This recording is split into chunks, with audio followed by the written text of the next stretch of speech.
Callum from Tyne Valley Motorhomes, and this is the handover of a Hobby T-550FS. So as we start the walk around on the driver's side of the vehicle first, you've got your fridge vents here, you've got your awning, the wind handle sits just beside the habitation door, but we can show you that on collection. You just wind it out, there's two legs, but like I say, we'll show you that on collection.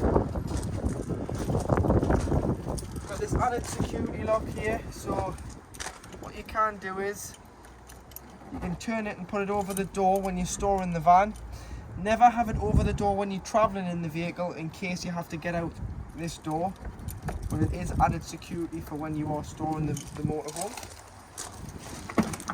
The electric steps on this switch here, so you can pull the step in before you leave, and then when you stop the engine you can pop the step back out should you need to get in and out of this door. At the back you've got your cassette toilet, so that opens with the key here, the habitation key.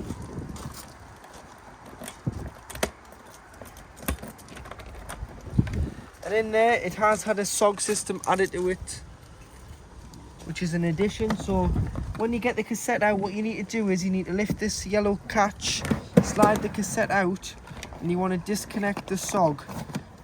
So you just pull this off, put this cap that's wrapped around onto here, empty it, so go and carry it off to the disposal point, which is normally beside your toilet block. Remove the cap, press the yellow button and pour the content of the cassette out. Once you've emptied it, there's normally a tap there, so you put some water in, give it a rinse and tip out again. And then you would go in with a cap full of liquid, either the blue or the green, into here, and then it's good to go back into the motorhome. So you take your cap off, your blanket plate, you connect this back onto here, and you push it back into the motorhome. And the SOG is just a ventilation system for the toilet, so just vents out here. On the back of the motorhome you've got your high level brake light, you've got your armoured inch rear bumper protection bar with 7-pin electric, so if you plan on towing anything you've got 7-pin and a tow bar.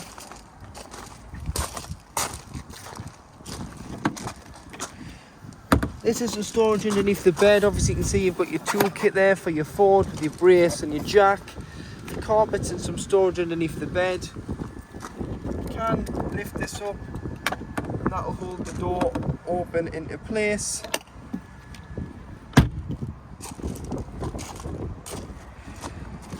This is your flue for your boiler, so this gives you the location of where the boiler is on board the motorhome, so it's underneath the bed.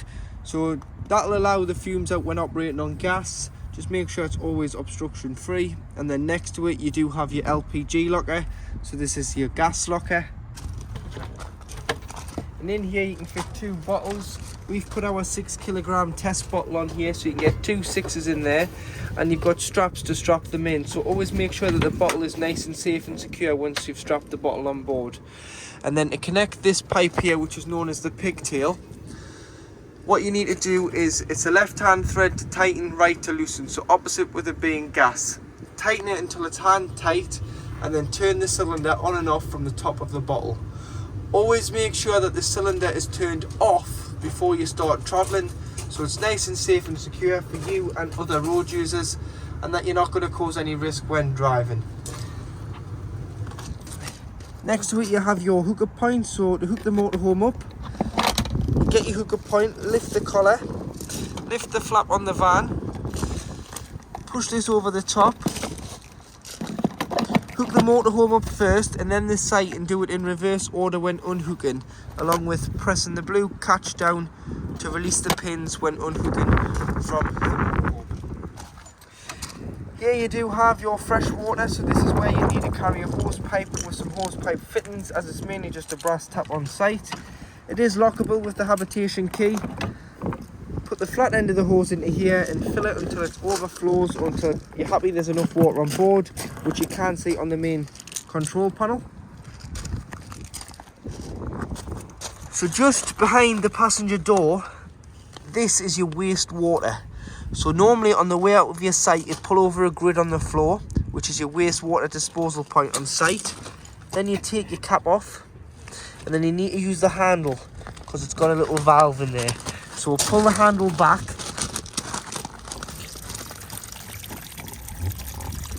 and this will drain off your dirty water. So that you've got no real reason to be driving around with dirty water. It's just going to add weight to the motorhome, which is going to use more fuel and impact your payload. So get rid of your dirty water on the way out of your site. Then once it's empty, just push the handle back in and put the cover on. But in the winter, when you're not using it, you want to make sure this is fully drained off. So what I would do is I would just leave the cover off and leave the valve open so that any water has got the chance to drain out and not freeze and cause any damage to the motorhome. On the passenger door, you've got your diesel. So this is your diesel filler for the Transit. Opens with the main Transit key. Leisure batteries underneath this seat, and underneath your driver's seat you do have your engine battery, along with all your fuses for your 12-volt system and your charger. So make sure your charger's turned on. Just leave it turned on. You've got no real reason to turn this on and off. It'll just come on once you hook up to mains power.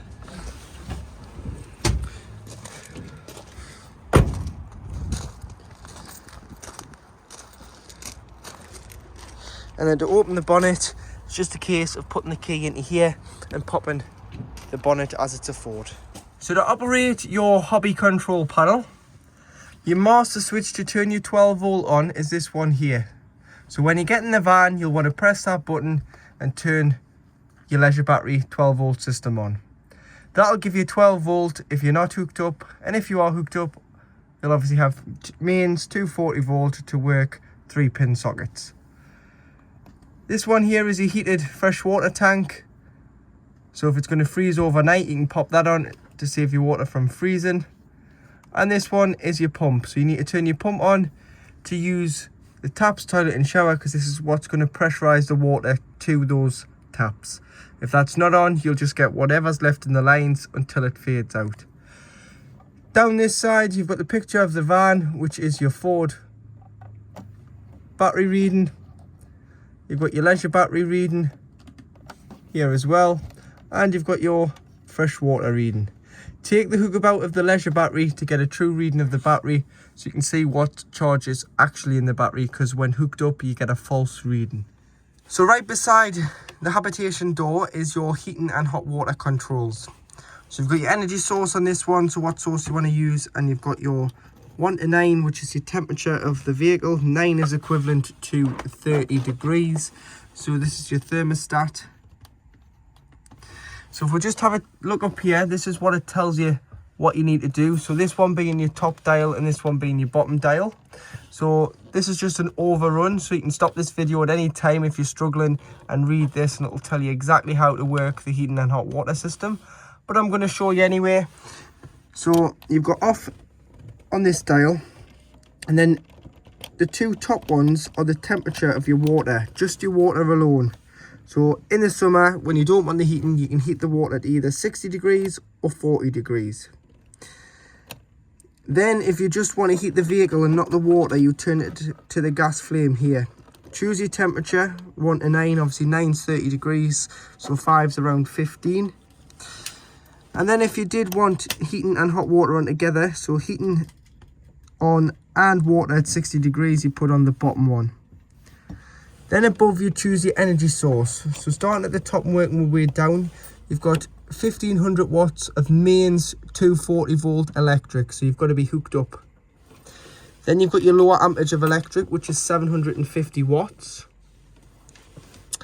Then you've got gas on its own, so you've got to have your gas turned on, and you'd use this if you were wild camping, because you wouldn't have any electric hookup. Next one down, you've got a gas and one wiggly line, which is gas plus 750 watts of electric. And then you've got gas and 2 wiggly lines, which is gas and plus 1500 watts of electric. So you'd use this more in the winter if you are struggling to heat the vehicle. So if you want to take the chill off it quickly, gas and electric for the first 5 to 10 minutes, then you'd turn it off and you'd use electric to continue to heat the vehicle. or the water or both together, depending on what you've got it selected on below. But that tells you what to do. It's very straightforward, so you can refer to this should you have any problems. So in the kitchen area, you do have 3 gas burner rings. You'll need a lighter or a match of some sort because there's no inbuilt ignition on this hob. Keep it held in for a couple of seconds until the thermocouple gets warm.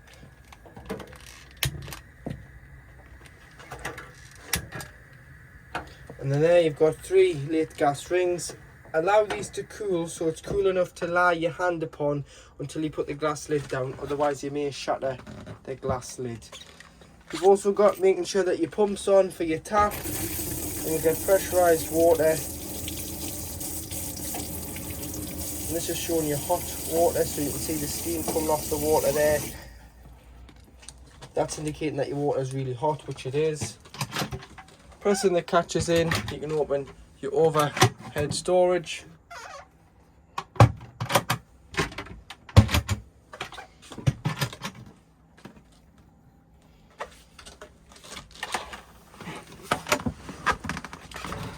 Cutlery drawer.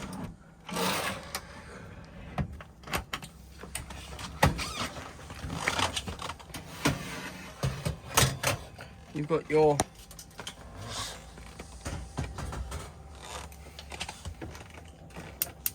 grill and oven, depending on which way you turn it. So turn it at the top and you get your grill.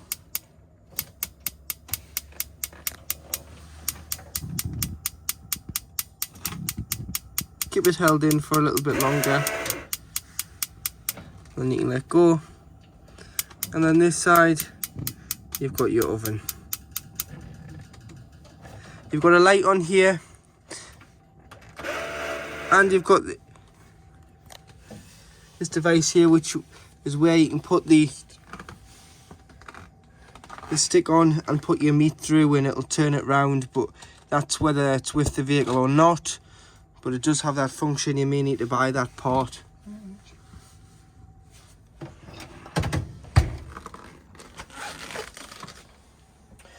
And then to operate your fridge, so it's a Dometic fridge. It's 3-way, so it's off at the top. You've got it on gas, so if you're planning on doing any wild camping, you'd have to put it on gas and it'll self-ignite. If you've had it down to temperature and you're ready to drive it from site to site or from home to site with your shopping in and it's all chilled, you can put it onto 12 volt, which is the bottom one. And that will work when the engine is started of the vehicle, and it'll keep it at temperature until you either go back onto gas or you turn it on to 240 volt, which is what you'd use if you were on a site. As you've paid your electric fee, you'll hook the van up and you'll use it as a household fridge on 230 volt. But it's got to be pre-chilled beforehand on either gas or electric for the 12 volt to work, otherwise there's no real use, because you're just using it as a giant cool box until you arrive back on your site. So it's got to be down to temperature first. This is your temperature gauge, so obviously warmest here, coldest at the top, so you can adjust the temperature. Obviously when you're pre-chilling it with nothing in, have it on full blast on cold. Turn it down once you put your shopping in, just so it doesn't freeze the shopping. And then once you've finished with it, it's always best that you give it a clean out. When you park it up for a period of time, you want to leave the door open. So you can either do 2 things. This is your travel catch, so you can put it against the travel catch so it stops it open, or you can just leave the door open wide. And then when you're traveling, obviously you'll want to shut your travel catch just to stop the door from opening when you're driving along the road. To lock your habitation door, you just lift the handle up and that's the door locked. Pull the handle down and you can open the door.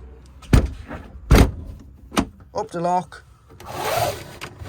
Blackout blind just clips in here, and that's the door blacked out for on an evening. So to operate your toilet, what you need to do is ensure that the pump's on, and then you'll be able to press the blue button at the back, which is your freshwater flush, which comes from your main freshwater tank. So you would flush it, put a small amount of water into the toilet first before you use it, and then before you use it you want to open the blade. Because what the water does, it helps keep the seal between the blade and the top of the toilet lubricated at all times. So you want to get the blade here and you want to slide it to the right. The sog will kick in, which is the ventilation system. You'd use the toilet, give it a flush after use, and you'd close the blade back. If you've bought the blue and the pink chemical together, just dilute some of the pink in an empty spray bottle with some water and spray it before you flush it, and then close the blade. It does exactly the same job. It obviously just cleans the bowl and gives a fragrant smell in the washroom. But that's how you'd use the toilet. And then once it indicates that it's full, this will come on. And it'll come on red and say that the cassette's full. You need to pull it out the side of the van and empty it, rinse it and top it back up with chemical. You've got your shower screen curtain there. Got some storage in here. And your shower head is also your hand basin tap, so that would just go onto here once you want to shower. But when you winterize the van, pull it out all the way and unscrew the shower head from the hose and lie the hose in the shower tray here, just to stop any water freezing in that pipe, with all the mixer taps throughout the motorhome left open. So underneath your bed you've got your boiler, and your boiler holds 10 litres of water and also heats the van. In the winter, it's very important that you allow the 10 litres of water out. So just down beside it here, you've got an open and a closed valve. If you push that in, it'll drop the water out, directly out underneath the chassis. Pulling it back up will close the valve. So you want to leave it open during the time that you've got the van stood up in the winter to avoid the water from freezing. So you just push it down, come in with no pump on and do this, and it will drain off the 10 litres of water in this boiler cylinder to avoid it being